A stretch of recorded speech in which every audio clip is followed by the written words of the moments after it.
tax dollars and won't have a tax savings on it. Correct, right, yeah, I mean, I have a few things myself, and I always talk to my accountant about, what am I eligible to deduct, and what am I not able to deduct on my 401k or IRA or Roth IRA. And there are IRS rules that do limit you on your income, but there's also backdoor ways to contribute. So for example, a Roth IRA, if you make more than X amount of money, maybe it's $160,000, you can't do a Roth IRA, but there's ways to go behind the scenes and contribute to an IRA, don't tax deduct it, and then you convert it to a Roth. So there are strategies that you can use to actually get to where you want to be. It's just knowing your income, your taxes, and can you go through it right through the front door, or do you have to kind of be a little back door and get it that way too. So there's a few things that you can do. It's just a matter of how much money do you have to contribute, and then what combination. Is it pre-tax more advantageous, post-tax, or a combination of the two that might give you the best results now and down the road. Yeah. What he's talking about is it was called a backdoor Roth. Okay, so if you make too much money, or you're going to, I should say make too much money, because nobody ever makes too much money. But the IRS thinks that you make too much money, so it phases you out on a Roth, or it phases you out on an IRA contribution. So what you can do is you can make a non-deductible IRA contribution, and then turn around and convert it immediately into a Roth. If you wait a year and there's profit and loss on that, then you have to pay income tax on the profit and loss when you convert it. So what people do is they put $5 grand in, okay, today, and then tomorrow they turn around and convert it to a Roth, and there's no earnings on it. And that's the way to get money into a Roth when you don't qualify. The biggest problem that I see right now is the fact that under the traditional IRA rules and the traditional Roth IRA rules, the thresholds for income that phases you out are way too low. I mean, just tremendously too low in my opinion. Because the people, I don't remember the exact thresholds, but it's like if you're single, if you make more than $60,000, don't quote me on the number, but it's a low number. Anything over 60, you can't contribute to an IRA. Well, I'm sorry, someone making $60,000 a year after tax doesn't have a lot of extra cash flow in today's environment. So I think the thresholds are too low. So that's where you come to Tom, and Tom's going to give you a couple different ideas on the way kind of the back door into investments. And also too is one good thing about being an individual owner of your company or practice is that you can qualify for an individual 401k. So there are no income limits for that. So whether you have to deal with income levels and taxes and deductions on an IRA, you don't have that on a 401k. So for those that want to do more than the $5,500 if you're under 50, or $6,500 if you're over 50, and you don't want to have to worry about how much income am I making, how much can I actually deduct, do an individual 401k or individual Roth 401k or a combination of the two, and therefore you totally avoid any of those income limits. It's the easiest way to do it. Is that the solo pay? Mhm. Okay. Yeah. I wasn't sure if it was the same thing. Yeah, individual, solo, yeah. Okay. Oppenheimer, who I use, has a very good one. I do a Roth because in terms of my strategy, I'd rather have the taxes paid up now and then be all tax-free. But everyone's different. So, some people would rather bite the bullet now and have no taxes down the road. Some say, no, I want that tax benefit now. Or some say, well, let's do half and half. So it all depends on, where you are tax-wise now, where you want to be, and which one or a combination of two makes the most sense for you. And I think really important is cash flow. Because like I have some clients that are making $140,000 a year on Schedule C, and they maximize their SEP. Okay, so they're putting, the maximum amount is $54,000 a year, but they're putting, upwards of $40,000 a year in their SEP because they want, that's the maximum amount to put in a retirement plan. And that's where they want to go, but it's a cash flow. It comes down to how much cash do you have. Yes, Fred? I know with the 401, if you put money in that, you Sorry, Fred, speak up, please. when you have an IRA, like a 401k or something, you put it in, you can't take it out until 70 years old or something like that, because you'll get a penalty. But with the SEP, do you have to lock it up for a long time like that? Yes, same rules. But for me, it won't be a long time, but It's actually 59 and a half 59 and a half. Yeah. without penalty. Right. But if you do a Roth, That's it'll what be different. that's what they're working, right? That's what they're breaking. If you stop working, is that 59 and a half? No, it's 59 and a half no matter what. Even if you're continuing to work? But there's things that you can do, like a Roth IRA, you can take out your contribution portion whenever you want to. There's no taxes or penalties. You just can't take out the interest without penalties unless you're 59 and a half and have the account for 5 years. So, you know, that's a question too, is how soon do you need that money? Do you want it to be where I might need it in 3 or 4 years? Or I don't need it for a long time? Even then, having some money that's accessible, that won't penalize you for taxes, like in a Roth, might make sense. 59.5 is when you're eligible to start taking money out without the 10% penalty. Without the penalty, yeah. It doesn't mean you have to take money out. The required minimum. Oh, I know what it is. The required If you're minimum younger than distribution. 59 and a half and you're retired, you can take it out without the penalty, is that right?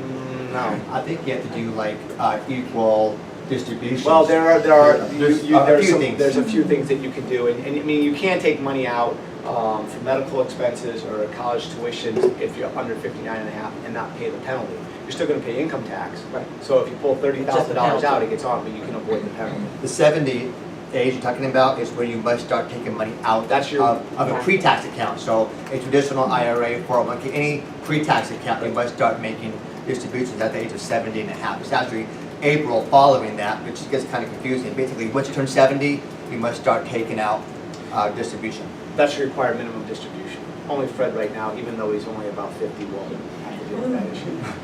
You have a question? Yeah, I started at age 9. The difference between a SEP and a solo K. Mhm. Like, is it the same thing, or is a SEP, like, would you choose one over the other?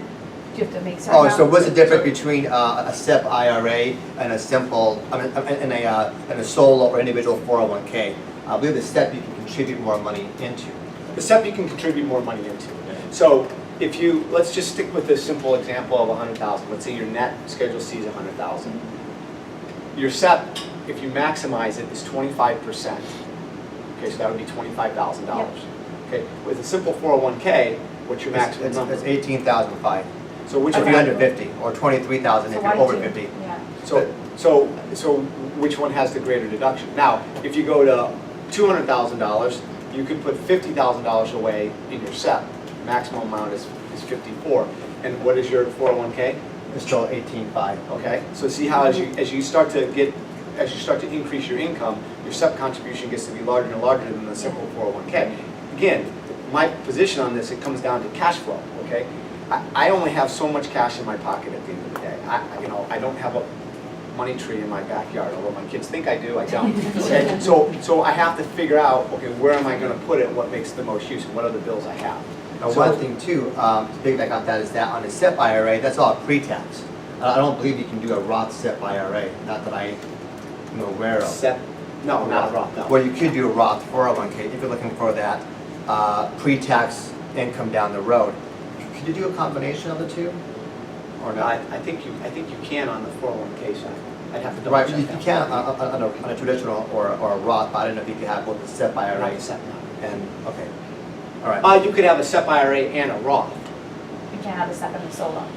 No, but the Roth would be completely, well, it depends on your income levels.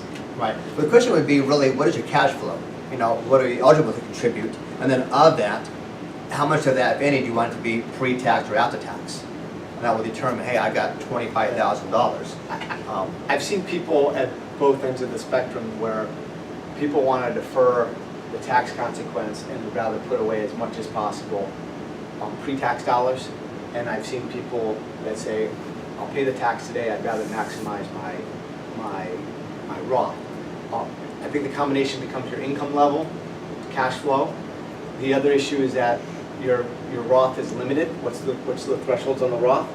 For income? No, for Contributions, if you're under 50, 5,500. If you're over 50, it's 6,500. That's the max that you can Per put year. away. That's Per also year. joint, if you're married and file jointly, that's double, how it right? is. Yeah, how does Right, that? Well, that's per person. That's per That's person. per person. Oh, Right, okay. but so if you're under 50, it's 5,500 is the max.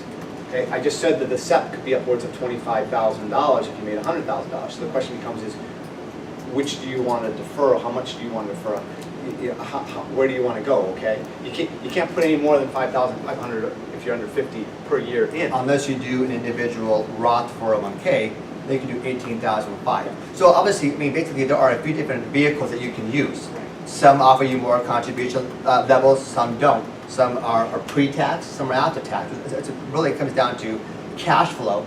And then once you know how much you can contribute, all right, how much of that, if any, you want to be pre-tax or after tax, and then you'll be able to find out. There's a SIP IRA, if you want to do pretty much, all pre-tax, right, and get the most contribution level, or is it a individual 401k, or even an IRA or Roth IRA? That's what it comes down to, is how much can you put away, and then pre-tax after tax will help you kind of find out which one or combination of two makes the most sense. Okay. So, Go ahead. sorry, okay, so, say I'm gonna meet with my accountant, I'm gonna meet with you in February. You run everything, I give you everything, you run everything, you see how much my net income is. At that point, can I make a decision on opening up a SEP and applying it towards 2017 Yes, prior to filing? yes. I can. You have to April 15th. Okay, so even though I'm actually opening this up in 2018, it can still be applied towards my 2017? Actually, I was thinking about a client of mine who has individual 401k, and her accountant caught this, which is actually good. On the individual 401k, as a business owner, she was a hairdresser, she had her $18,005 contribution, but as also the employer, they could do profit Profit share. match. Yeah. So that took her up a lot more than 18,500, right? So Right, well, you do have a match. So you asked specifically on the SEP, and the answer is yes. An IRA, yes. 401k, I believe, is no. Simple, I know for a fact is no. Those have to be set up prior to December 31st. Okay. although I think with the employer match, they're able to push the deadline on the employer match to have it count. I'd have to double check. Yeah, that, I mean, so. there's obviously some stuff that that is above what I know, but Jeff can definitely help you out with that. But there are some things that I think as the employee contribution of an individual 401k has to be by December 31st. I think the profit sharing or above that can be filed after and have it count, but On the 401k. on the 401k. But on an IRA, on a traditional IRA, or a traditional Roth, or a SEP, those all can be done after the fact. April 15th of the next year. Can you have a SEP and a solo K? Like, or is there, No. one or the other? I think you can have them, but you just can't contribute to both of them. That year, so it's either contribute to one or the other. There wondering why is, one or the other. you can have a SEP and a profit, I think it's a profit sharing plan, and you can have both of them. But you can't have the 401k and a SEP. It's a different type of profit sharing plan. So I think the answer to your question is, I mean, if you add the employee contribution and the profit sharing on a 401k, Can the be limits are going to comparable. be kind of close to the SEP, I guess, in a way. I think, yeah, very close. I guess the question would be, if you want all pre-tax, I mean, the SEP would probably give you a tad bit more Meaning, contribution. like, pay your taxes later in that? Pre-tax, yeah, Okay. pre-tax. Well, Yeah, so pre-tax would be like, you would get the tax deduction. So if you had, Gotcha. let's say that you had $50,000, and you were able to contribute that much to both a individual solo 401k with the profit sharing, or a SEP IRA. The question is, if you want to do pre-tax and get that big tax benefit now, you might be better off doing it to the SEP. They're very close. I was just gonna say, it's a great example. So I used 100 and I used 200, right? But Tom just said 50,000. So 25% of 50,000 is what? 12,500. I'm not very good at math, but I think that's the number. That's less than the 17, right? That's less than the 17. So if you have 50,000, let's say you have $50,000 of real estate income, but you have another job on the side and your spouse makes a lot of money, and so your real estate is something you're doing for fun, okay? And you have cash. You may want to do his plan because you can defer more money at $50,000 level than a SEP, because a SEP would only allow you to put $12,500 away. Yeah, that makes Okay, sense. So it depends which will give you the most contribution. But one thing you do need to consider is that you can't really flip-flop plans from year to year. So you really need to figure out what Pick one. works best for you and pick one. Yes, Fred? If you got real estate income, your commissions off your Schedule C, your profit from your brokerage commissions, and then you flip a house, you got profit from that, and then you have some rental property, you got profit from that. Can you lump together to increase that SEP percentage? Or are those? I believe yes. I mean, flipping the house depends on how you structure it. Typically, that might be a gain, or actually it could be, probably would be ordinary income, yes. I think it's already income now, it Ordinary used to be short-term capital gain. Yeah.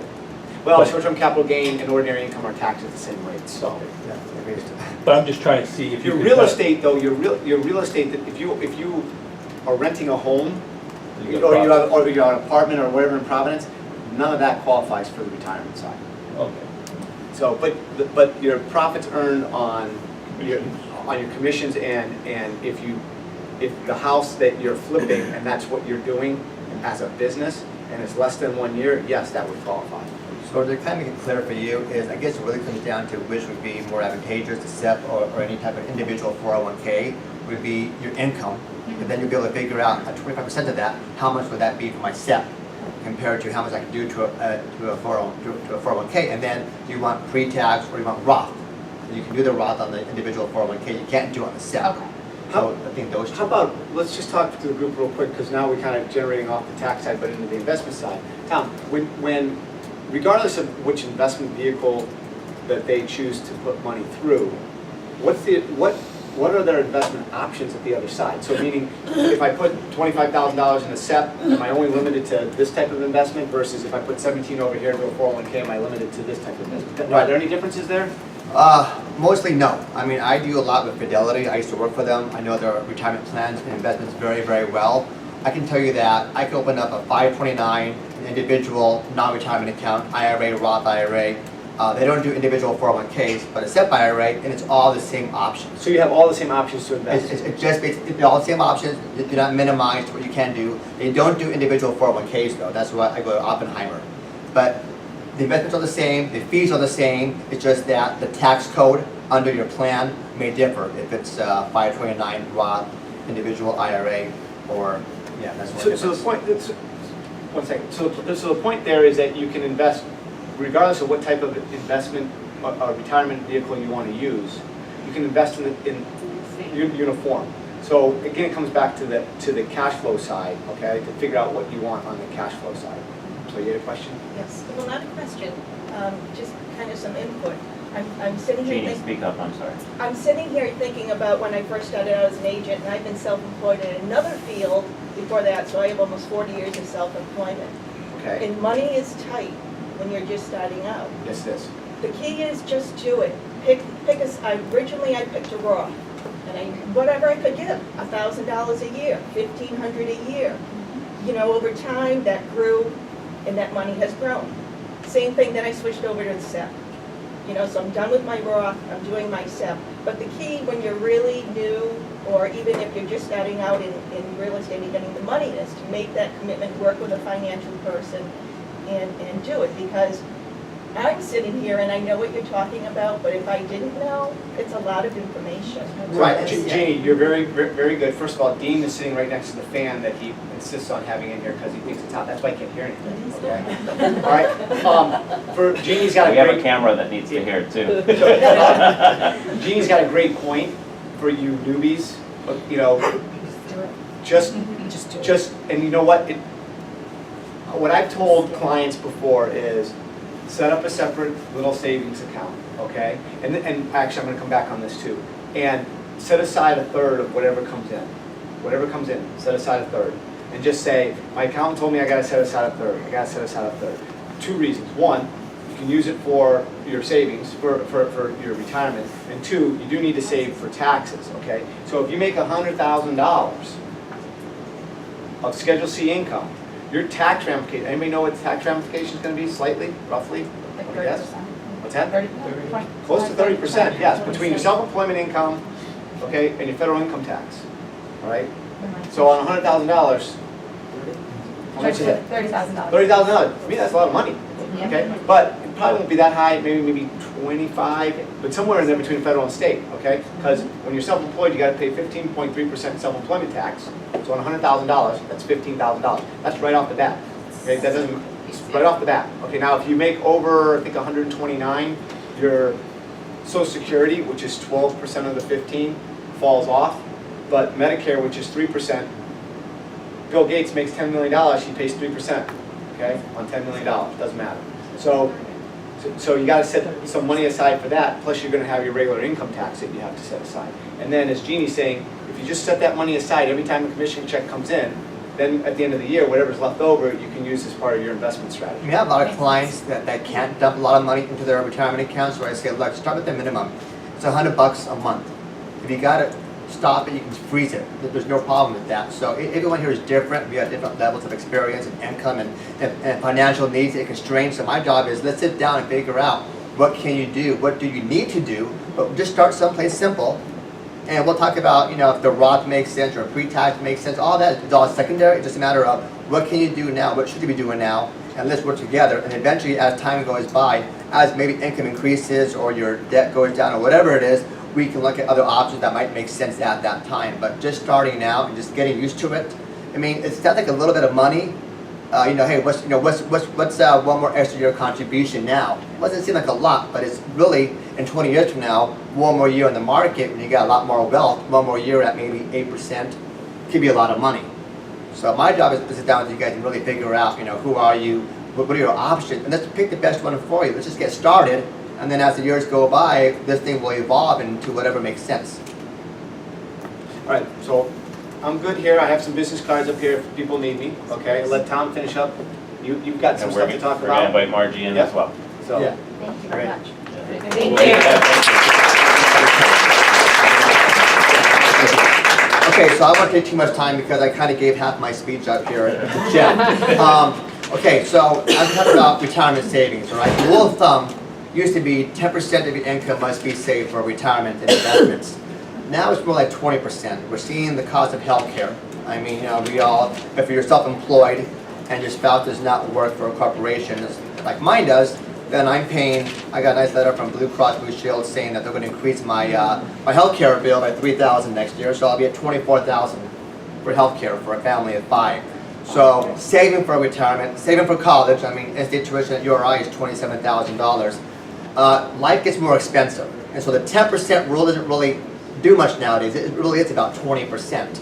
And it's very hard to start off right away. Hey, Tommy, I've never saved before. I can't do 20%, and I don't expect you to. But it is, what can you start with now?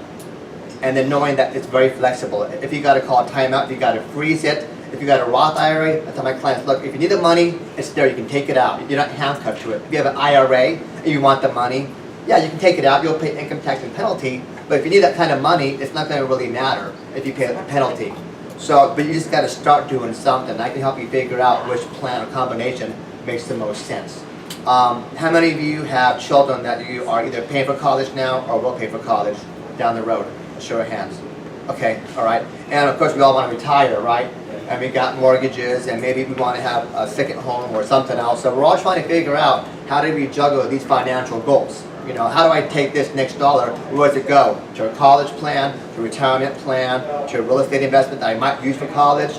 That's my job to help you out. I mean, I can tell you all the plans that are available, what are the pros and cons of doing a college 529 versus a Roth IRA or something else. It's a matter of how do you make the most efficient and effective use of your money? I mean, I think that's why the three of us are here today, is that we have so much money per month that we have. Just trying to figure out how to save you money on taxes. I'm trying to figure out how can I make you the most money and do it the proper way that will also, in the most efficient way, use that money for either college or retirement or something else. Margie would talk about how do you save that money in terms of disability insurance. You get hurt or something happens and you're out of work for 3 or 4 months or 6 months and you lost income. Well, my retirement account can help you for a little bit, but it's probably more advantageous to play defense first and say, let's make sure that our insurance is in place, because a $2,000 IRA is not going to pay my mortgage if I'm out for 3 or 4 months. So we're here as a team to help you wisely save that money, invest that money, and protect that money. Any questions about investments or retirement? I know we talked a lot about taxes and different accounts like that. It could be very overwhelming, but I guess the main thing is that you have a team of people here that can help you out. You just got to come to us and say, here's what I have, here's what I want to do, and we'll say, fine, here are your options. Let's funnel down which ones make sense and which ones don't make sense now, or maybe ever. If I have money in a Roth IRA, and I take it out and use it as an investment, let's just say flipping a house, and I take the profits from that and put it back into that Roth IRA, is that profit taxable or not? So if you have money in a Roth IRA and then you take that money to buy a house, So that I'm gonna flip, okay, and then I flip the house and I make a profit. And I take the profit and put it back into that Roth IRA. I'd ask Jeff about that, that's kind of tricky. I mean, normally with the Roth, I mean, you can have IRAs in real estate, and my understanding is if you make 10% on the market or 20% on a house, the gain shouldn't be taxed as long as it's still inside that umbrella of a Roth IRA. But I don't know what happens when you go from a mutual fund or a stock to a real estate. I don't know how that works, and I mean, sometimes what makes sense isn't always the correct answer, so I would talk to a CPA about that. But yeah, yes. My question is, what do you see most, like if you have other realtors or anybody that's, self-employed, what do you see them set up the most? Like I've asked my advisor that, if you have the Roth, you have the solo or the SEP, is there something else we should be doing, or is that like, that's what people do? Okay, so two things, right? So most of my clients are married. So when I sit down with them, I look at my clients, which are, husband and wife, or whatever it is.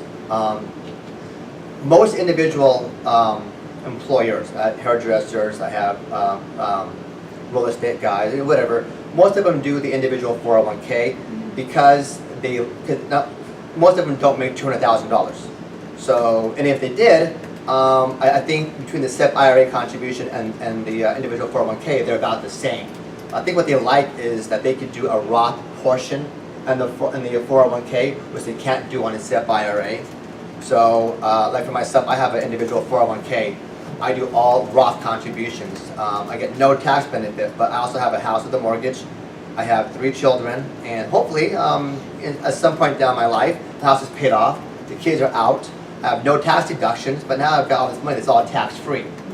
My wife taught school for 12 years in Connecticut, and when she left to have our children, I took her 403b retirement account. 403b is like a 401k for not-for-profit teachers, firemen, police, and I took her state pension. It was like a combined total of $80,000.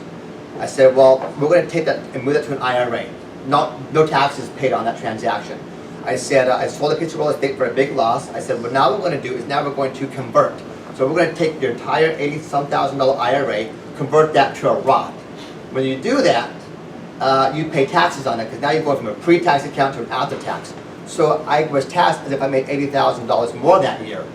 But at the time, we were in our late 30s, so I figured, well, in about 30 years of growth, all that's going to be tax-free. Now it's worth like 160 and climbing, and that's going to be tax-free. So my goal always is a tax. Your taxes now, your taxes later. Things are going to change. Right now you have children, and you have mortgage on your homes, you have tax deductions. We are not in high income brackets historically right now. So maybe for some of you, some kind of a combination or a Roth portion of your account might make more sense. But that's where a conversation happens. It might make more sense, but you might say, yeah, it makes more sense, but I really want that tax break now. At some point down the line, you can always convert. So nothing is ever handcuffed. You always have options. You can always go from a Roth to a traditional IRA, and you can recharacterize it, or you can go from IRA to a Roth and convert it. So all these legal stuff that you can do that can change taxes, and that's not for you to know right now. It's just for you to know that there are options for you, and that whatever you choose now, you're not handcuffed for the next 10, 20, 30 years. As things change, we can make sure that we can change with you. Yes? Now, when you're, in that example, you were saying a husband and wife filing jointly, when you're saying 200,000, is that the total income or the individual? Total. Yeah. Okay. Yeah, and for example, I have clients who are teachers, and their husband might have a 401k, and they may not be able to have a Roth contribution portion, because that is somewhat kind of new. A lot of companies don't offer that, and the husband might say, well, I like the Roth idea, but we make too much money to contribute to a Roth, and maybe I'll say, well, you can do the backdoor way, or I'll say, okay, fine. Then if you can only do so much money per month into retirement accounts, and you're doing most of it because of your 401k, contribute up to the match, because you get free money. After that, the question becomes, what's more advantageous, that pre-tax contribution or a Roth? So maybe the other spouse, the wife, can do a Roth 401k. So the contribution for both plans might still be the same, but it's a matter of how much should go into the 401k at the husband's company, how much should go into the 401k with the wife's real estate. This might get a match, this you won't, but this you have a Roth option, this you may not. So that's my job, is to figure out what you can do. I want to jump into Margie's section as well. Yes. Being mindful of time. Oh, So sure, I want of to make course. sure that you round out on that question. So if you have any questions, or if you have any ideas or strategies, I've been doing this for about 19 years. My business card is here, and I'm always talking to Dean. And you'll both be here on the break as well, so when we break, if there are individual questions, please see both Tommy and Margie as well. Yes. I just want to be mindful of Of time course. for Margie's Yes, details thank as you. I well. didn't even see Thank the you. No, I appreciate it.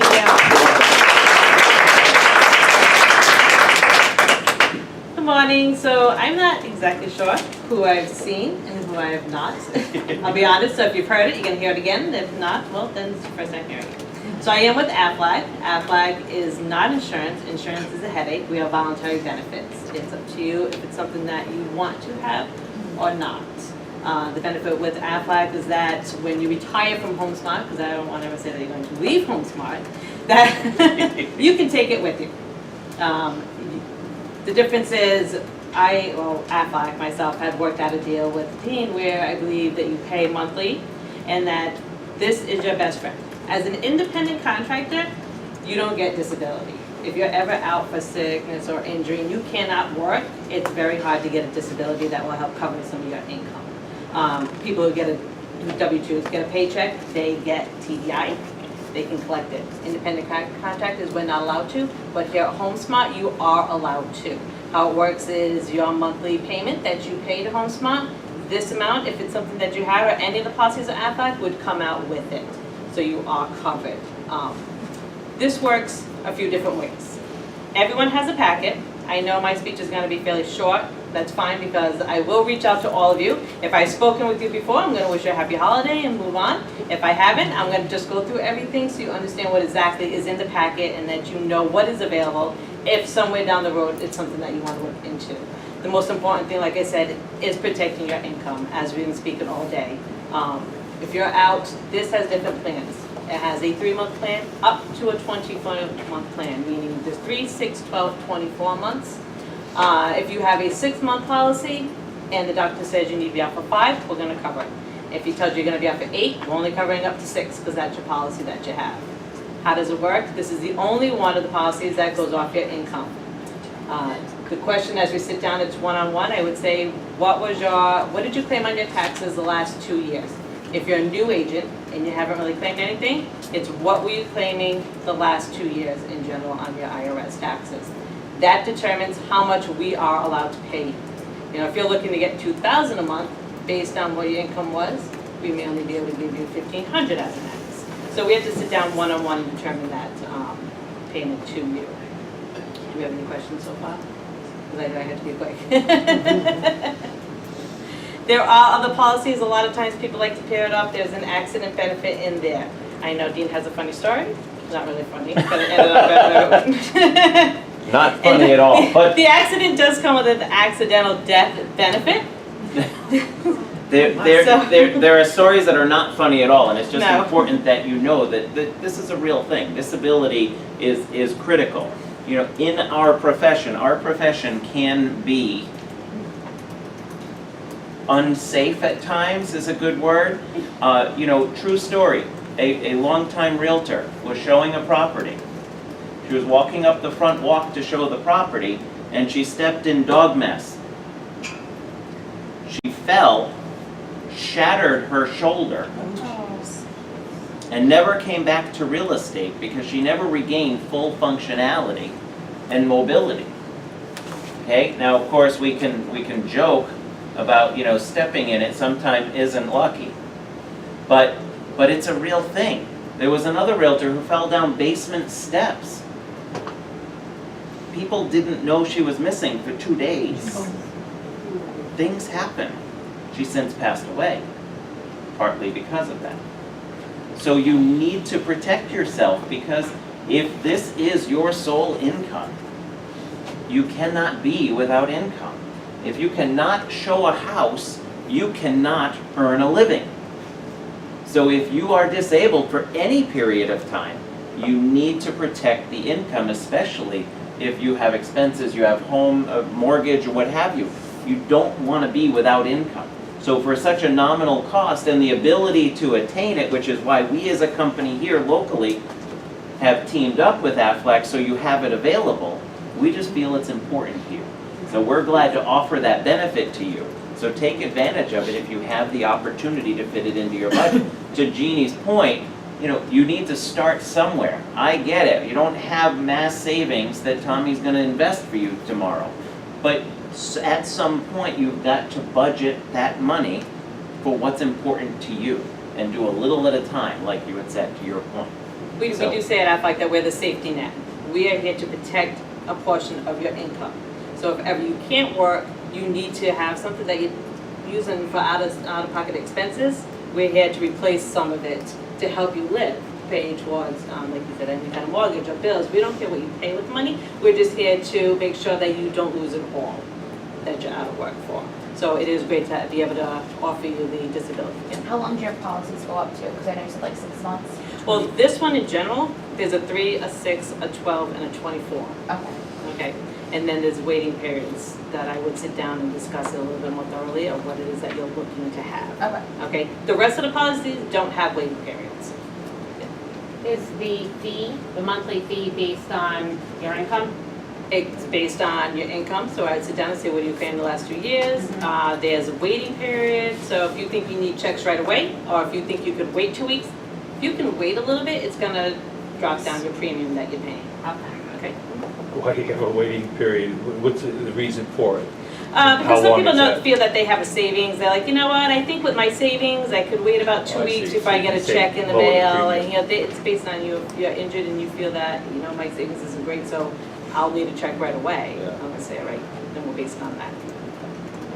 Any other questions? So the payments are, if I may, the payments are based on what you'd like to cover for yourself for the amount of time you want your Correct. coverage. So, And it's based on the income that you've earned over the past 2 years, which are averaged out. You know, so you decide what level of protection you want in addition to what the allowance would be allowance are. with your income. and how much income you're looking to receive, and, so there's a lot of factors. I tell people, this is the only one that is not on the price sheet. It's because it's a one-on-one basis. We need to go over some numbers. So like I said, I will definitely get the list this week. Be calling you. If you're not interested, just me, will not offend me, just let me know that. If you are, we'll sit down. I've been here a lot. We've I've been had a number of agents our here. associates who have signed on to this because it's a So I need no-brainer you for that your isn't schedule. available as an independent contractor. So, you know, but again, you don't have to, this is not sales. No, We just no. want to make sure everybody knows what the opportunities are. Exactly. Great, good. Good. Any questions? Ramona, And please. you have long-term disability coverage as well? We or- don't, we just have the short term, but you can go for a 24-month or 2-year policy, if that's what you're looking for. Okay. What type of coverage do people have for, say, I don't know, I get paralyzed? Long term. Yeah, that's what Long I'm saying. term. So Our you're farthest just would doing go your 24. standard and, I don't know, do I? What Advisor. companies would offer something Yeah, like right. long? right, that's what I'm If you don't saying. mind Like saying, do you know? permanently disabled. Yep. I know. Permanent disabled, most likely you'd have to go to the state and get permanent disabled.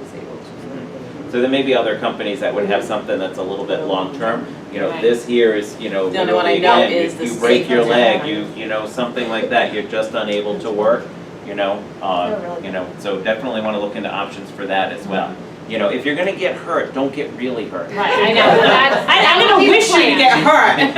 Jeannie, I've never done disability. I looked into it when I started the business. And it was for a long-term policy, what I was told then, this is the best rate you're gonna get when you're young, because you can lock into it. If I go now, it would be cost prohibitive for me to have a long-term disability, so this might be a good option. Because ours is not based on age. right. Right, good thing. Like I said, I'll call and I can answer all the questions and go over everything else that's in the policy. That way you are all aware of everything that is offered. Great. Good. Any other questions? Good stuff? Yeah. Yeah. Good stuff. So Margie, we appreciate it. Tommy, we appreciate it. Again, they will be here during the break. We are going to break for about 10 to 12 minutes, if that's okay, because we had great questions and we ran a little over, and we don't want to run out of time on the goal setting. So get your calls in, check your emails, and we'll dig back in, okay? Thanks, guys. Don't go away. I'll take it, but,